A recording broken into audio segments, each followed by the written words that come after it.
Hello and welcome to परीक्षा 247। आज की क्लास में हम लोग पद्मा अवार्ड्स 2026 के बारे में डिस्कशन करेंगे। और हमारी जो क्लास रहेगी ये बिहार स्पेसिफिक रहेगी।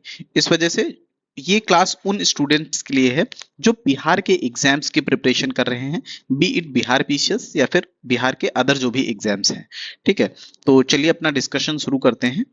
पद्मा अवार्ड्स जो हैं ये इंडिया के सबसे हाईएस्ट सिविलियन अवार्ड्स में से आते हैं। ठीक है, अगर आप कैटेगरी वाइज बात करें तो सबसे टॉप जो अवार्ड होता है वो होता है भारत रत्न। ठीक है, उसके बाद फिर आता है पद्म विभूषण, देन आता है पद्म भूषण, और उसके बाद फिर आता है पद्मश्री, है ना।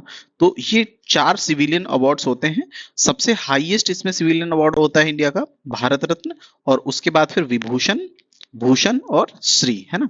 तो पद्म विभूषण, पद्म भूषण और पद्मश्री, ये बाकी के तीन सिविलियन अवार्ड्स हैं। ठीक है, इनको जो इस्टेब्लिश किया गया था, मतलब किस पर्टिकुलर ईयर से ये देना शुरू किया गया था, वो है 1954, है ना। तो 1954 से ही जो पद्मश्री और उसके बाद फिर पद्म भूषण और उसके बाद फिर आता है पद्म विभूषण, है ना, सबसे हाईएस्ट इन तीनों में से ये है। तो इन अवार्ड्स को 1954 से देना शुरू किया गया था, और तभी से 1954 में ही ये पद्मा अवार्ड्स प्लस भारत रत्न, इन चारों अवार्ड्स को देना शुरू किया गया था। और आपको याद रखना है कि 1954 में पहले साल ही तीन लोगों को भारत रत्न दिया गया था। तीन लोग का नाम आपको याद रखना है, सी राजगोपालचारी, है ना, सर्वपल्ली राधाकृष्णन, और उसके बाद फिर है सीवी रमन, है ना।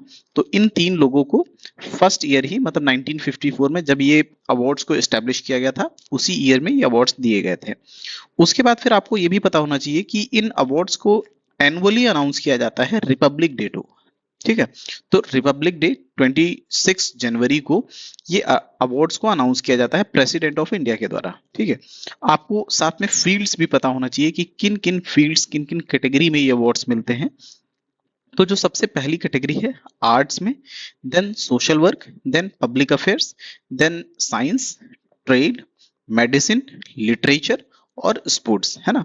तो ये कुछ कैटेगरीज हैं जिन कैटेगरी में दिया जाता है आपके पद्मा अवार्ड्स।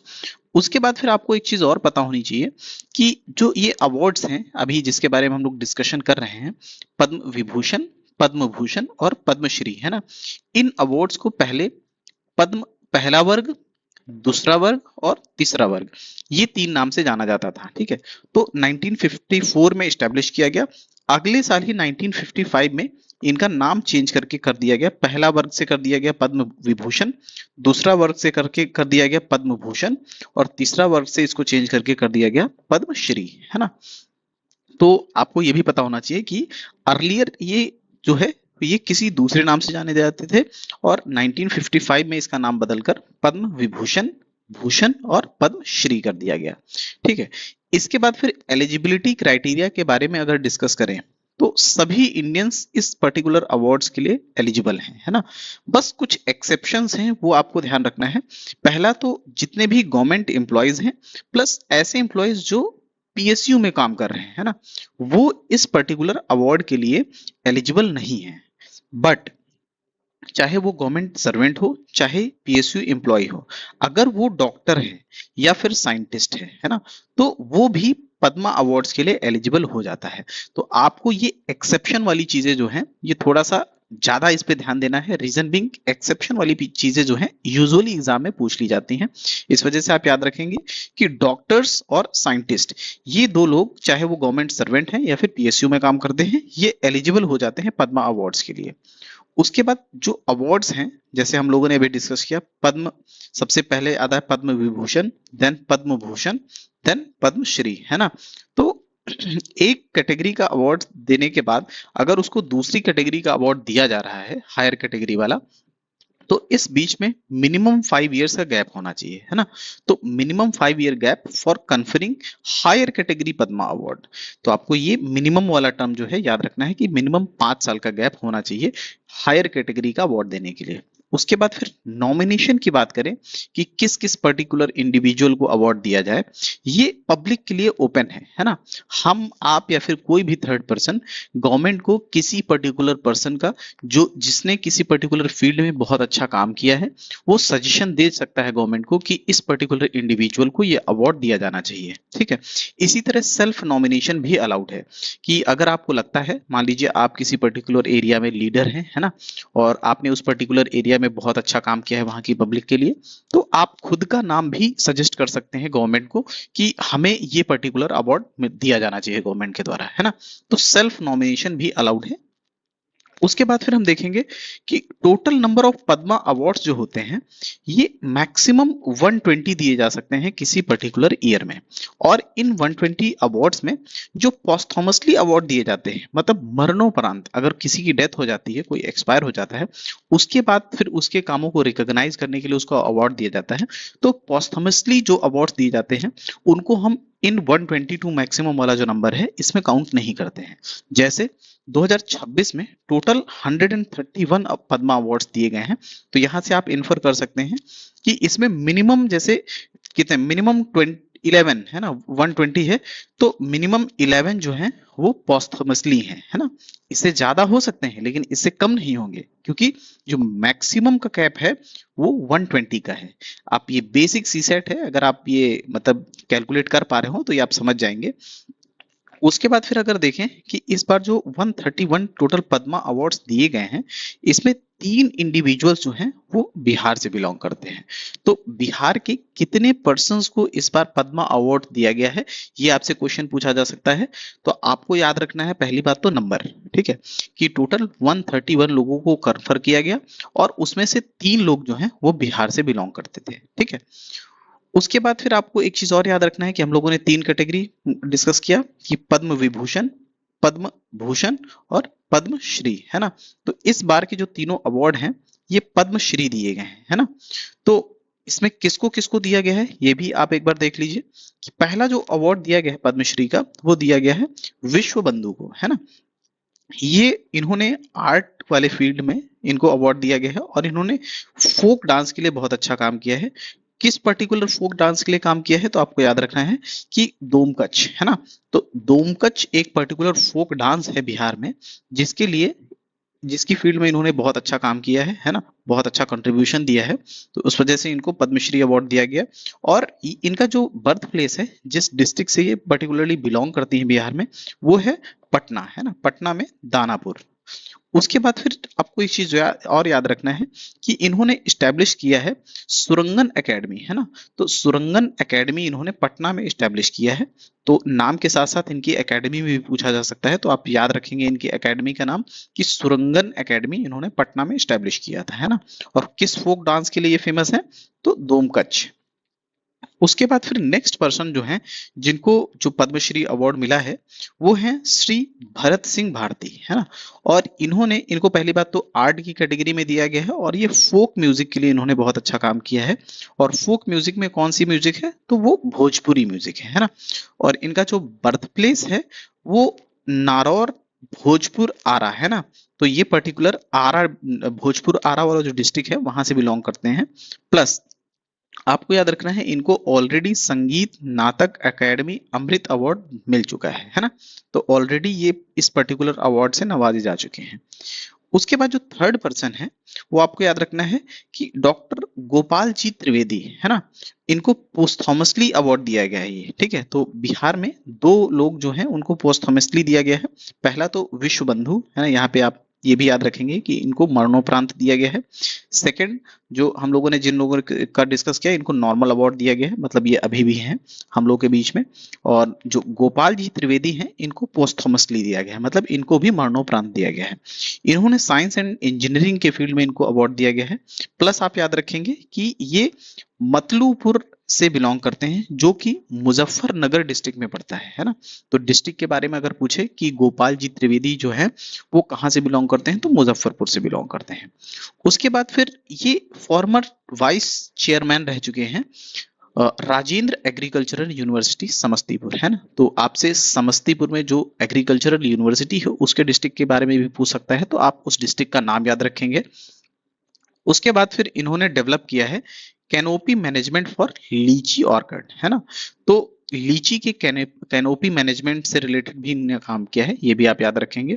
और सबसे इंपॉर्टेंट यहाँ पर जो है ये है कि इन्होंने डिजाइन किया है इंटीग्रेटेड फार्मिंग मॉडल, किस किस चीज को कंबाइन करके। पहला तो फिश, उसके बाद फिर मखाना जिसको फॉक्सनट भी बोलते हैं, और सिंघारा, ठीक है, जिसको वाटर चेस्टनट बोलते हैं, ठीक है।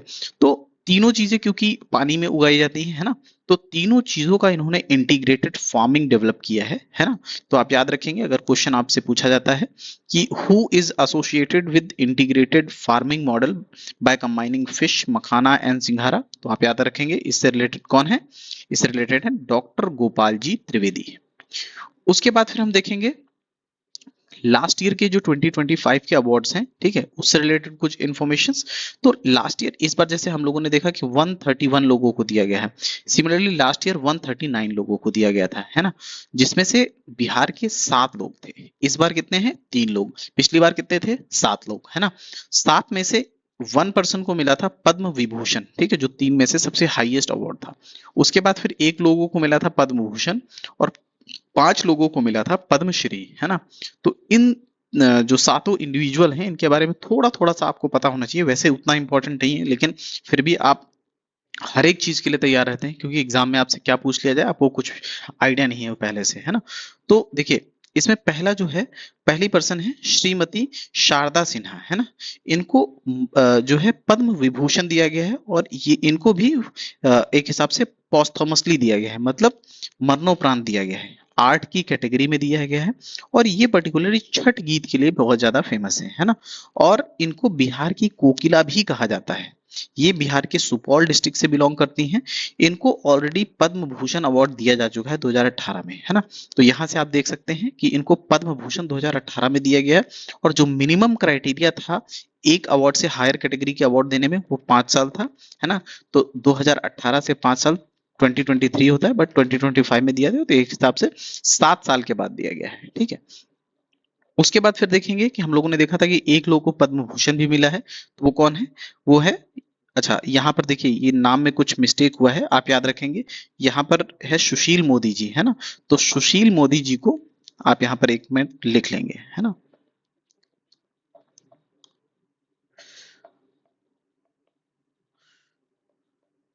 ठीक, तो आप नाम ये याद रखेंगे कि सुशील मोदी को जो है वो दिया गया था पद्म भूषण अवार्ड, और इनको किस कैटेगरी में दिया गया था, तो पब्लिक अफेयर्स में दिया गया था, ठीक है।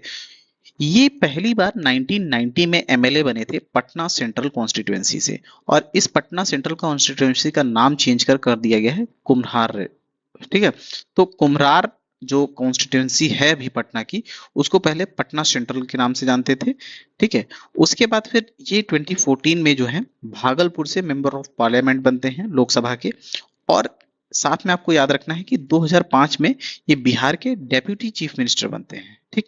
तो सुशील मोदी जी को पद्म भूषण अवार्ड मिला था, ठीक है, लास्ट ईयर। उसके बाद फिर आपको याद रखना है कि निर्मला देवी को, जो कि सुजनी जो एम्ब्रॉयडरी आर्ट है बिहार में, उसके लिए जाना जाता है, और ये कहाँ की आर्ट है, बिहार में मुजफ्फरपुर डिस्ट्रिक्ट की, और इसको पर्टिकुलरली जीआई टैग भी दिया गया है ना। तो इनको पद्मश्री अवार्ड दिया गया था। उसके बाद फिर हम देखेंगे कि डॉक्टर हेमंत कुमार, ठीक है, डॉक्टर हेमंत कुमार को मेडिसिन की कैटेगरी में पद्मश्री अवार्ड मिला था। ये किडनी स्पेशलिस्ट थे, और आपको एक चीज और याद रखनी है कि ये बिहार के पहले ऐसे डॉक्टर थे जिन्होंने मेडिकल में पीजी किया था, ठीक है। तो मेडिकल में पीजी करने को एमडी बोलते हैं, और किस पर्टिकुलर फील्ड में किया था, तो नेफ्रोलॉजी, है ना, जो किस चीज से रिलेटेड है, किडनी से रिलेटेड। तो आप याद रखेंगे कि जो डॉक्टर हेमंत कुमार थे जिनको लास्ट ईयर पद्मश्री अवार्ड दिया गया था, वो किडनी स्पेशलिस्ट थे, है ना। तो आपसे ये इंफॉर्मेशन पूछी जा सकती है। नेक्स्ट जो है भीम सिंह भावेश, है ना, इनको सोशल सर्विसेज में पद्मश्री अवार्ड दिया गया था, और इन्होंने पर्टिकुलरली जो डिप्राइव्ड सेक्शन है उसके अपलिफ्टमेंट के लिए बहुत अच्छा काम किया है, ठीक है। और इनकी एक ऑर्गेनाइजेशन है जिसकी वजह से, जिसको यूज करके ये ये पर्टिकुलर काम करते हैं, जिसका नाम है नई आशा, है ना। तो नई आशा किसकी एक हिसाब से ऑर्गेनाइजेशन ये पूछा जा सकता है, तो भीम सिंह भावेश की ये पर्टिकुलरली ऑर्गेनाइजेशन है, ठीक है। उसके बाद फिर विजय नित्यानंद, ठीक है, सुरेश्वर जी महाराज, इनको भी पद्मश्री अवार्ड दिया गया है बिहार में। और किशोर कुणाल जो कि फॉर्मर आईपीएस भी रह चुके हैं, ठीक है। उसके बाद फिर इन्होंने कुछ सोशल सर्विसेज वगैरह की है, जिसकी वजह से इनको एक हिसाब से पद्मश्री अवार्ड दिया गया था, ठीक है। उसके बाद फिर एक टॉपिक आ जाता है भारत रत्न का, ठीक। आप याद रखेंगे, आप अगर गवर्नमेंट की जो वेबसाइट है वहां पर जाकर अगर देखेंगे कि बिहार के कितने लोगों को अभी तक भारत रत्न मिला है, तो वहां पर 3 लोगों का नाम दिखता है, ठीक है। तो उसके अलावा आप थोड़ा सा अगर गूगल करेंगे या फिर चैट जीपीटी करेंगे, तो उसमें 2 लोगों का नाम और भी दिखता है, ठीक। तो टोटल एक हिसाब से ये कंफ्यूजन है कि कितने लोग हैं बिहार के जिनको भारत रत्न दिया गया है, ठीक है। तो अगर गवर्नमेंट की बात माने तो केवल 3 लोग हैं। तो यहाँ पर हमने 5 लोगों को दे दिया। अगर नेम वाइज पूछता है तो आप उस अकॉर्डिंग क्वेश्चन को देख लेंगे। जो पहले पर्सन है बिहार में जिनको भारत रत्न अवार्ड मिला, वो है डॉक्टर राजेंद्र प्रसाद, है ना। तो डॉक्टर राजेंद्र प्रसाद को 1962 में भारत रत्न अवार्ड मिला था। ये बिहार के सिवान डिस्ट्रिक्ट से बिलोंग करते हैं और इनको पब्लिक अफेयर्स वाली कैटेगरी में भारत रत्न जो है वो दिया गया था गवर्नमेंट ऑफ इंडिया के द्वारा। उसके बाद फिर आप याद रखेंगे 1998 में जेपी नारायण को, ठीक है, जो कि बिहार के सारण डिस्ट्रिक्ट से बिलोंग करते हैं, उनको पब्लिक अफेयर्स की कैटेगरी में भारत रत्न दिया गया, ठीक है। उसके बाद फिर अभी रिसेंटली 2024 में, आज से 2 साल पहले, कर्पूरी ठाकुर जी को भी भारत रत्न दिया गवर्नमेंट ऑफ इंडिया ने, किसमें, पब्लिक अफेयर्स में। और ये बिहार के समस्तीपुर डिस्ट्रिक्ट से बिलोंग करते हैं। उसके बाद फिर ये तो 3 हैं जो गवर्नमेंट की वेबसाइट में मेंशन है कि इन पर्टिकुलर पर्संस को भारत रत्न अवार्ड मिल चुका है, जो कि बिहार से बिलोंग करते हैं। उसके अलावा आपको याद रखना है कि उस्ताद बिस्मिल्लाह खान, है ना, इनको 2001 में जो है भारत रत्न अवार्ड मिला था, ठीक है, जो कि बक्सर डिस्ट्रिक्ट से बिलोंग करते हैं बिहार में। और इनको म्यूजिक की कैटेगरी में जो है भारत रत्न मिला था, ठीक है। और म्यूजिक में भी कौन सी, शहनाई, है ना। तो ये बहुत शहनाई के लिए बहुत ज्यादा फेमस है, उस्ताद बिस्मिल्लाह खान, आप याद रखेंगे। उसका नेक्स्ट और लास्ट जो पर्सन है वो है डॉक्टर बीदन चंद्र रॉय, है ना। तो डॉक्टर बीदन चंद्र रॉय जो है, इनको 1961 में मेडिसिन में जो है भारत रत्न मिला था, ठीक है। तो आप याद रखेंगे कि लास्ट के 2 नाम जो हैं, इनको आप याद रखेंगे। अगर ये ऑप्शन में आ जाते हैं तो इनको आप करेक्ट मानेंगे। कौन कौन, उस्ताद बिस्मिल्लाह खान और डॉक्टर बीदन चंद्र रॉय, है ना। इनको मेडिसिन की कैटेगरी में मिला था भारत रत्न, ठीक है। तो हम लोगों ने एक हिसाब से जो भारत रत्न है उसकी हिस्ट्री, ठीक है, और उससे कुछ ऐसे फैक्ट्स जो एग्जाम में पूछे जा सकते हैं वो, प्लस करंट में बिहार के ऐसे लोग जिनको अभी 2026 में पद्मश्री अवार्ड मिला है, उन सारी चीजों को हम लोगों ने डिटेल में डिस्कशन किया, ठीक है। अगर आपको कंटेंट पसंद आ रहा है तो चैनल को सब्सक्राइब करके अपने फ्रेंड्स के साथ शेयर कीजिए। और डिस्क्रिप्शन में टेलीग्राम ग्रुप का लिंक प्रोवाइड कर दिया गया है, वहां से टेलीग्राम को ज्वाइन कर लीजिए, जिससे इस पर्टिकुलर लेक्चर या फिर जो भी फ्यूचर में लेक्चर्स आते हैं उनकी पीडीएफ्स को आप डाउनलोड कर सकें। Thank you so much.